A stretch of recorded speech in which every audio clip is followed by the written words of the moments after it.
والسلام على رسوله الكريم نبينا محمد وعلى آله وصحبه أجمعين أما بعد فأعوذ بالله من الشيطان الرجيم بسم الله الرحمن الرحيم ولتكملوا العدة ولتكبروا الله على ما هداكم ولعلكم تشكرون وقال رسول الله صلى الله عليه وسلم من قام ليلة القدر إيمانا واحتسابا غفر له ما تقدم من ذنبه اللهم صل على محمد وعلى آل محمد كما صليت على إبراهيم وعلى آل إبراهيم إنك حميد مجيد اللهم بارك على محمد وعلى آل محمد كما باركت على إبراهيم وعلى آل إبراهيم إنك حميد مجيد আলহামদুলিল্লাহ আমরা আল্লাহ পাক রব্বুল আলামিনের দরবারে লক্ষ কোটি শুকরিয়া সুজুদ কৃতজ্ঞতা জানাই।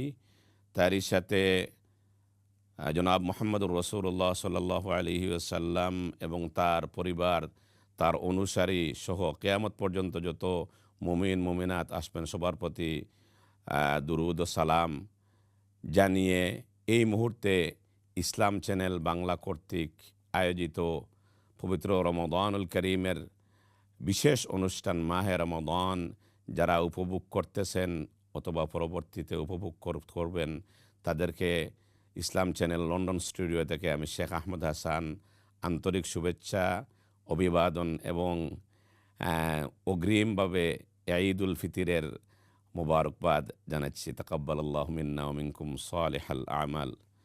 বন্ধুরা, দেখতে দেখতে আমাদের মধ্যে দ্রুত যে মাসটি আমাদের জন্য কল্যাণ নিয়ে এসেছিল, রহমত, বরকত, মাগফিরাত এবং জাহান্নাম থেকে মুক্তির, সেটা প্রায় শেষ প্রান্তে দ্বারে উপনীত হয়েছি আমরা।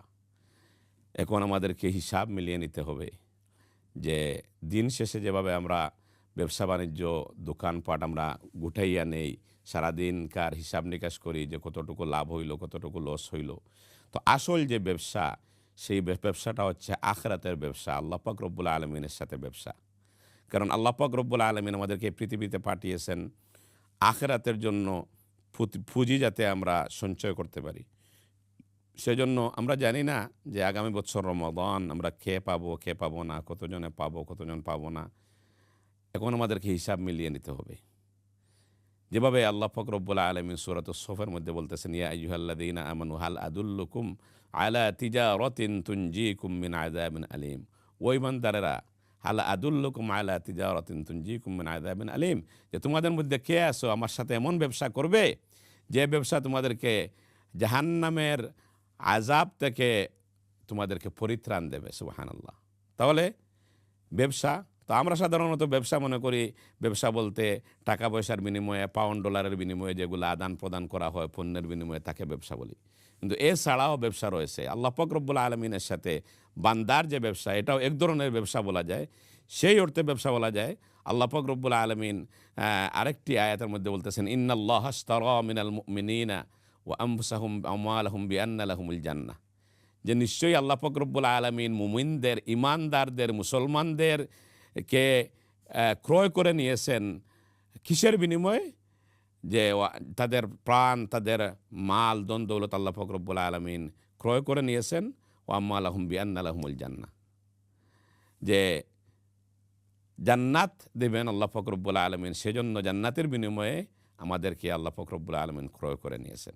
তাহলে এখানে যদিও ব্যবসা, কিন্তু এটার এই ব্যবসার ধরন হচ্ছে এই পৃথিবীর ব্যবসার মতো না, যে পাউন্ড ডলার দিয়ে, টাকা দিয়ে, দিরহাম দিয়ে, রিয়াল দিয়ে যেভাবে দান প্রতিদান করা হয়, সেটা না। এটা হচ্ছে আমরা আখিরাতের জন্য আমরা পুঁজি সঞ্চয় করব।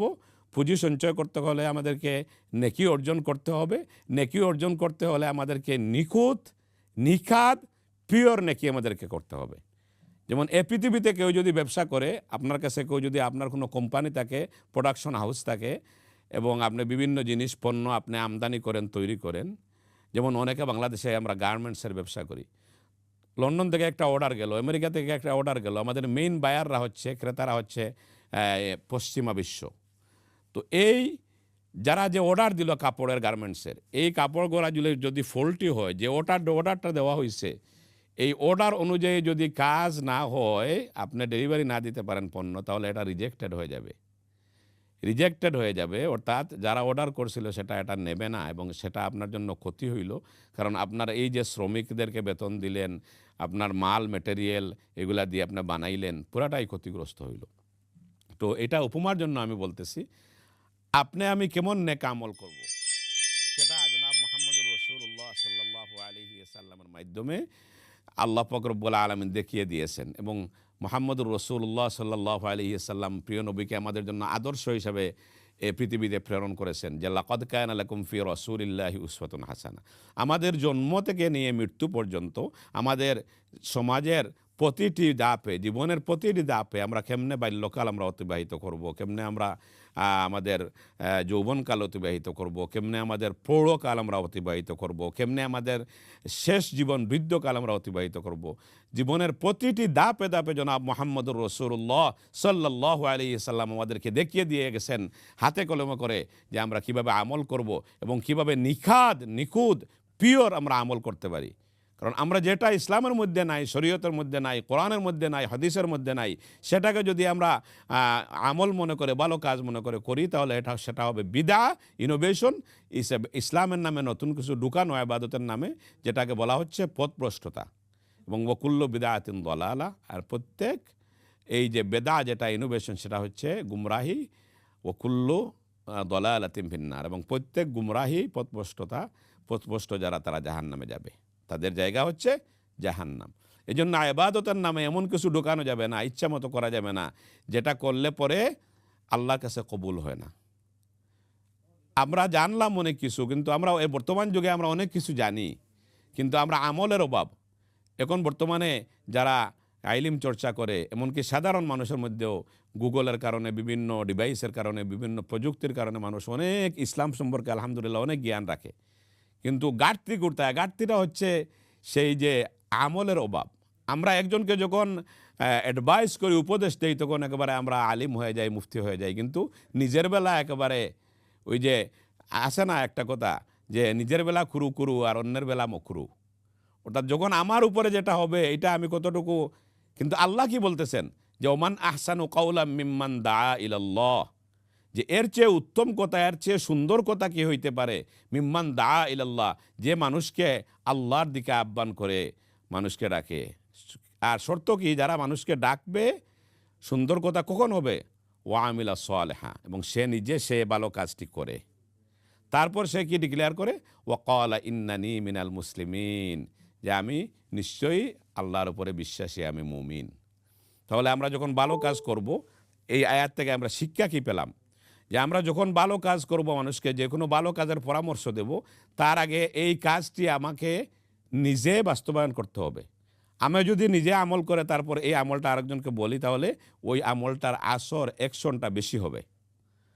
আমাদের ইমাম, যে ইমামের মতানুসারে আমরা নামাজ রোজা করি, অধিকাংশ উপমহাদেশের মানুষরা, হজরত আবু হানিফা রহমতুল্লাহ আলাইহি, যাকে ইমামে আজম বলা হয়, ওনার কাছে ওনার একটা ঘটনা পাওয়া যায় যে ওনার কাছে এক বিধবা মহিলা একটা ছেলেকে নিয়ে আসছিল।